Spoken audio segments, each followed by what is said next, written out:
एक व्यक्ति हमेशा राम नाम का जप किया करता था। धीरे धीरे वो काफ़ी बुजुर्ग होता चला गया, इसीलिए एक कमरे में ही पड़ा रहता था। जब भी उसे शौच स्नान आदि के लिए जाना होता था तो वह अपने बेटों को आवाज़ लगाता था और बेटे ले जाते थे।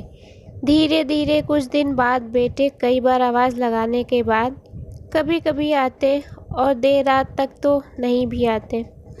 इस दौरान वे कभी कभी गंदे बिस्तर पर ही रात बिता दिया करते थे।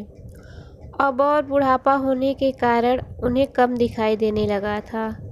एक दिन रात को निवृत्त होने के लिए जैसे ही आवाज़ लगाई, तुरंत ही एक लड़का आता है और बड़े ही कोमल स्पर्श के साथ उनको निवृत्त करवाकर बिस्तर पर लिटा जाता है। अब ये रोज़ का नियम हो गया था।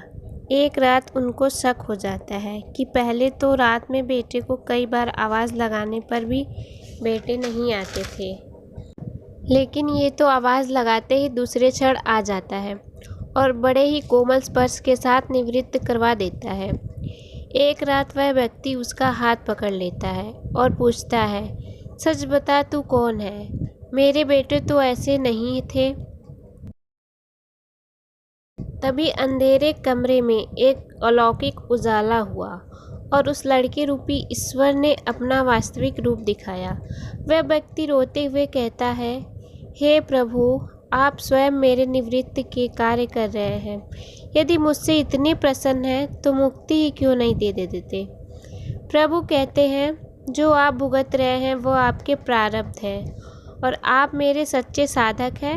हर समय मेरा नाम जप करते हैं, इसीलिए मैं आपके प्रारब्ध की सच्ची साधना के कारण स्वयं कटवा रहा हूँ। व्यक्ति कहता है कि क्या मेरे प्रारब्ध आपकी कृपा से भी बड़े हैं?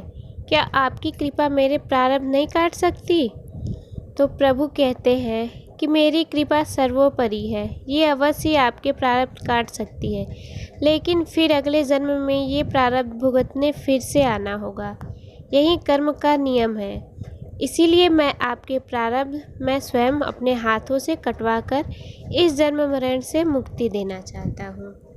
तो व्यक्ति की आंखों में आंसू आ जाता है और वो बोलता है, हे प्रभु, आप धन्य हैं।